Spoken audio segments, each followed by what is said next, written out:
పాత కాంగ్రెస్ కార్యకర్తలందరూ కూడా మాట్లాడుకుంటున్నారు. వరుసగా మా మంత్రుల మీద ఎందుకు జరుగుతుంది ఇది? శ్రీధర్ బాబు పాత కాంగ్రెస్, పొన్నం ప్రభాకర్ పాత కాంగ్రెస్, వెంకటరెడ్డి పాత కాంగ్రెస్, బట్టి విక్రమార్క పాత కాంగ్రెస్, వరుసగా పాత కాంగ్రెస్ మంత్రుల మీదనే వస్తున్నాయి. ఎందుకు వస్తున్నాయి? ఏం జరగబోతుంది రేపు భవిష్యత్? చాలా స్పష్టంగా కనబడుతుంది. రేవంత్ రెడ్డి టు మోడీ వయా బాబు ఇలా ఖమ్మంలో కనబడ్డది నీ భాగవతం. చాలా స్పష్టంగా తెలుగుదేశం జెండాలు పెట్టుకొని నీ కాంగ్రెస్ సభలో ఏమని విజ్ఞప్తి చేస్తాడు? తెలుగుదేశం ఖతం చేసిన కేసీఆర్ ను పాత్ర పెట్టాలి. బిడ్డ రేవంత్, నీ బాబు చంద్రబాబు ఇట్నే ప్రగల్భాలు పలికి పత్తా లేకుండా పోయిండు తెలంగాణ నుంచి.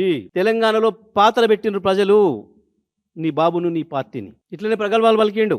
ఎక్కడుంటది తెలంగాణ? మగల పుట్టింది పువ్వల పోతుంది. ఇట్లే అహంకారంతోనే కలలుగా అన్నాడు నీ బాబు. కానీ ఇలా నువ్వే చెప్తున్నావు నీ మాటలతోనే. పాతాల లోకంలో పాత్ర వేసిండ్రు ప్రజలు, తెలంగాణ ప్రజలు. కేసీఆర్ రాజకీయంగా ఎదుర్కొన్నాడు చంద్రబాబుని, పాలసీలతో ఎదుర్కొన్నాడు. ఇలాంటి చెత్తవాగుడు వాగలే. నేను పాత్ర పెడతాను ఎప్పుడు అనలే. నీ 2 నాలుకల ధోరణి తెలంగాణ పైన తల్లి ప్రేమ కథం చేసినాయి. ఒక్కనాడు బయటికి వెళ్ళి ప్రెస్ పెడితేనే ఇంతింతగా ఏడ్చి కుమిలిపోయి నీ బాబు శరణు చొచ్చుతున్నావు. ఏం మాట్లాడినావు?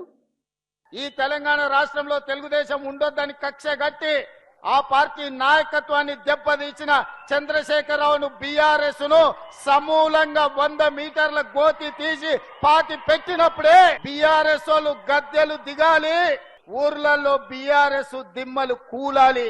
ఓకే, కూలుతాయి రేవంత్, కూలుతాయి. తొందరలోనే నీ అధికార కోట కూలుతుంది.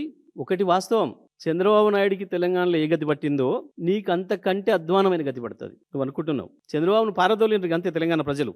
కానీ నిన్ను పాతరేస్తారు, అందులో డౌట్ లేదు. నిన్ను రాజకీయంగా పాతరేస్తారు. తానాడే చెప్పిండు కాలోజీ నీలాంటి దొంగలు వస్తారని ఊహించిండు. ప్రాంతేతరుడు ద్రోహం చేస్తే, దోపిడీ చేస్తే ఆవల దాకా పారదోలమన్నాడు.